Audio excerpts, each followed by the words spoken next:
royaume, c'est un état où réside un roi.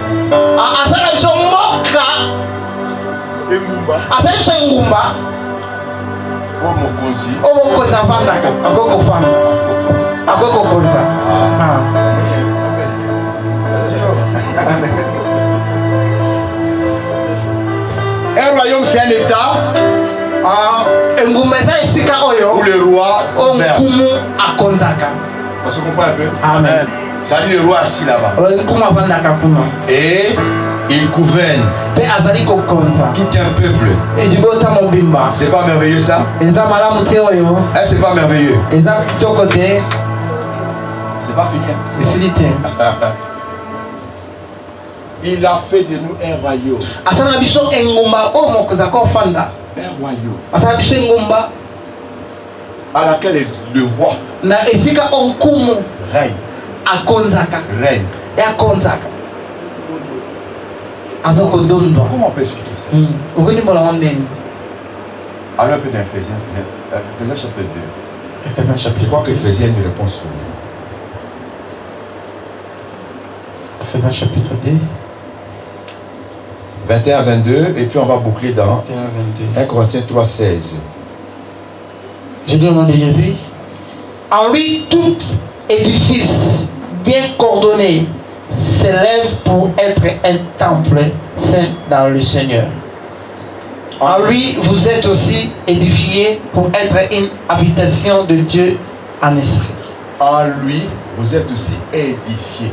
Amen. Pour être une habitation.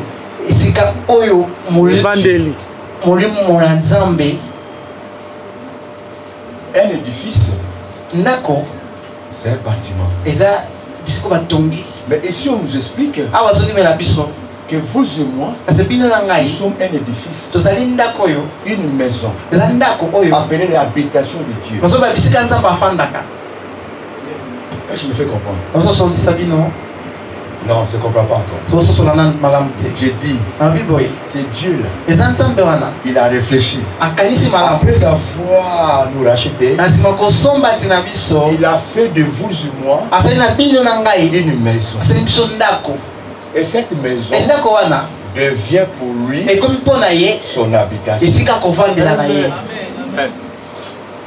Cela veut dire quoi? Le Seigneur Dieu, après avoir nous racheté par son sang précieux, il s'est décidé maintenant de déménager et d'échanger d'adresse. Est-ce que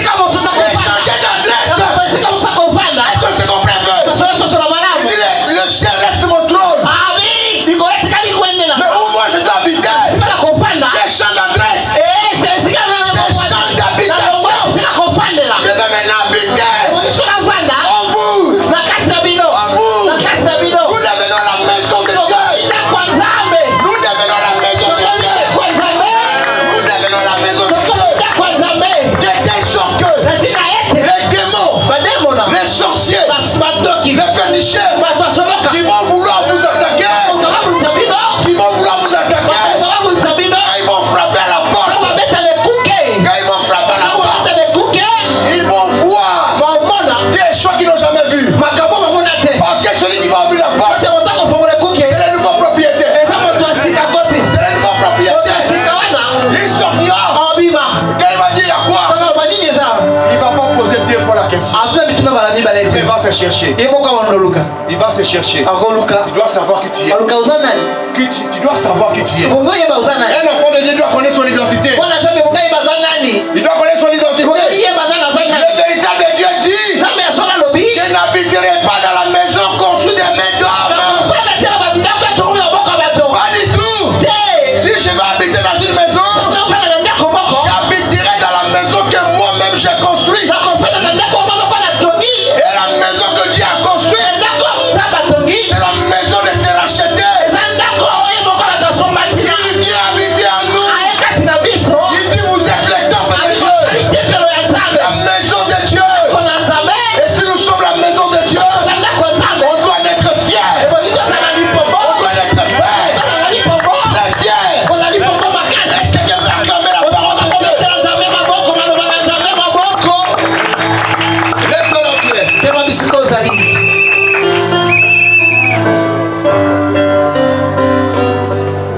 Je vais une louange forte, on va danser à droite. Ni louange makasi plutôt bina.